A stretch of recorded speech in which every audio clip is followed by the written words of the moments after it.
रामकृष्ण हरे.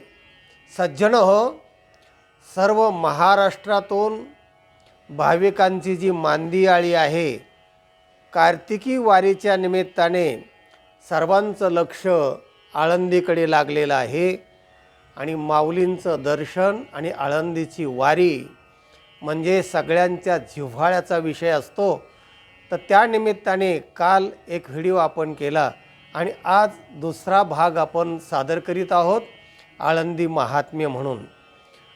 अलंकापुरी पुण्यभूमी पवित्र, तेथे नांदतो ज्ञानराजा सुपात्र. तया आठविता महापुण्यराशी, नमस्कार माझा श्री गुरु ज्ञानेश्वरासे. आम्ही लहानपणी जेव्हा गावामध्ये खेड्यागावामध्ये भजन सुरू करायचो तेव्हा हे म्हणूनच सुरू व्हायचं. आणि तेव्हापासून या पदाचं, या महात्म्याचं, या वाङ्मयात वर्णन केलेल्या महात्म्याचं आमच्या मनामध्ये आकर्षण होतं की आळंदी म्हणजे अलंकापुरी पुण्यभूमी पवित्र आहे, तिथे ज्ञानराजा नांदतो आहे, संजीवन समाधी आहे, दर्शन हेळा मात्रेच माणसाचा उद्धार होतो वगैरे वगैरे.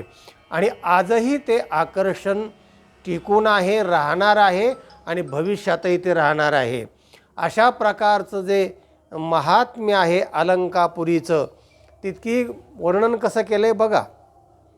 अलंकापुरी म्हणजे त्या क्षेत्राचं महात्म्य आहे, त्याचं नाव आहे अलंकापुरी. आणि पुढे म्हटले पुण्यभूमी आणि पवित्र, तेथे नांदतो ज्ञानराजा सुपात्र. तर पुण्यभूमी आणि पवित्र भूमी कशामुळे होते? तर त्यामुळे होते कोणत्याही पुण्यभूमीमध्ये पवित्रता, स्वच्छता, सभ्यता आणि सुंदरता असावी लागते. आणि एवढं असलं की मग त्या नदीच्या तीरावर जे गाव बसतं आणि तिथे संत महात्म्याचा निवास होतो, वास्तव्य होतो. आणि त्या वास्तव्याने ती नगरी, ते गाव, ते खेडेगाव पुनीत होतं आणि ते पुढे तीर्थक्षेत्र बनतं. तेव्हा ही अलंकापुरी आळंदी जी झाली आणि तीर्थक्षेत्राचं महात्म्य वाढलं, ते केवळ आणि केवळ माऊलींच्या वास्तव्यामुळे. तेव्हा ज्ञानराजा सुपात्र असं म्हटलं आहे. मग ज्ञानराजामुळे, हे ज्ञानियांचे राजे, साधकांचा मायबाप, काय काय नाथांनी वर्णन केलं. तेव्हा अशा प्रकारचं हे महात्म्य असणारं. तर इथे आज आपणाला या व्हिडिओमध्ये हे सांगायचं आहे की पवित्र आणि पुण्यभूमी, तर पवित्रता आणि स्वच्छता, सभ्यता आणि सुंदरता या ज्या गोष्टी आहेत ना, त्या तीर्थक्षेत्रामध्ये असाव्या लागतात आणि त्यामुळेच ते तीर्थक्षेत्र बनत असतं. दृष्टांतच सांगायचा झाला तर एकदा भगवान महादेव आणि पार्वती आकाश विहार करत होते आणि त्यांचं जेव्हा ते पुष्पक विमान या आळंदीच्या या एरियाच्या वर आलं, तेव्हा भगवान शंकराने सांगितलं की चला आता खाली आपण विमान घेऊन जाऊया.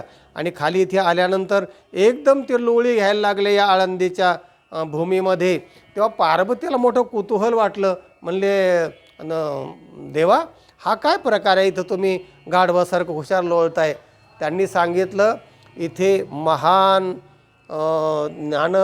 ज्ञानाचे गंगा असणारा ज्ञानदेव नावाचा एक महान संत इथे या पुण्यभूमीमध्ये अवतरणार आहे, जन्म घेणार आहे. आणि म्हणून ही पुण्यभूमी आहे म्हणून मी वंदी शूलपाणी असं म्हणलं आहे की त्या संत चरणाचे रज वंदी शूलपाणी, त्या भूमीची माती मला लागावी म्हणून मी इथे लोळतो आहे. सांगायचा मुद्दा की त्याच्या अगोदरच ही पुण्यभूमी सिद्ध झाली होती, त्याच्या अगोदर. आणि महादेव पार्वतीला सांगत होते. सांगायचा मुद्दा अशा प्रकारची ही पुण्यभूमी जी जी आहे, तर त्यामुळे तीर्थक्षेत्र हे बनलेलं आहे. तेव्हा या गोष्टी दोन आहे, एक पवित्रता, सभ्यता, स्वच्छता, सुंदरता, या सगळ्या गोष्टी पाहिजे. पण काही ज्या गोष्टी आहेत, दुसरी जी बाजू आहे क्षेत्राची, तर ती या बकाल वस्तीमुळे आणि लोकसंख्येच्या वाढीमुळे आणि या सगळ्यामुळे ही दुसरी जी बाजू आहे ती पण तशा पद्धतीने असावी लागते. तर ते मात्र दुसरी बाजू खालावते आहे. आणि म्हणून आम्हाला आता मी 40 वर्ष इथे आळंदीमध्ये राहतो आहे. रामकृष्ण हरी आश्रम आपण इथे उभारलेला आहे. याच्यामधलं एक महात्म्य, तो एक वेगळा व्हिडिओ आपण करूया. पण जे मला काही तळमळ वाटते ना, एका काव्यात म्हटलेलं आहे, न्याय निष्ठुर बोलणे बहुतासी वाटे कंटाळवाणे, मळमळ करत जेवणे बरे नव्हे. न्याय निष्ठुर जर आपण बोललो ना, खरं बोललं तर सख्यायला राग येतो, अशी एक म्हण आहे.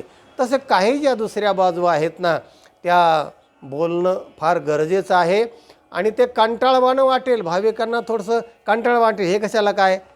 पण मग आम्हाला जे मळमळ करतं आहे ना, मळमळ करताना तसंच मळमळ ठेवणं बरं नाही. त्यामुळे ते आपल्यापुढे बोलून दाखवलं पाहिजे. तर आळंदीमध्ये ज्या गोष्टी पवित्र आहेत त्या पवित्रच राहणार आहेत, भावी पण पवित्रच राहणार आहेत.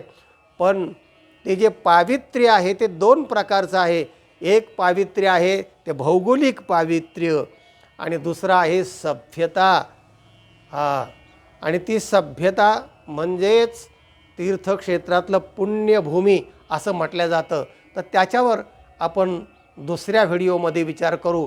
कारण आत्ता काल मी सांगितलं की काय काय आळंदीमध्ये हवं आहे आणि काय काय व्हायला हवं, तर ते न होता दुसरं काय काय होतं आहे. तर या सगळ्या गोष्टी ज्या आहेत ना, त्या दोन्ही बाजू आपण सांगत जाऊया आणि त्या दृष्टीने आपण विचार करत जाऊया. आत्ताचा व्हिडिओ आपण इथेच संपूया आणि उद्याचा तिसरा भाग आपण उद्या पाहूया. रामकृष्ण हरी.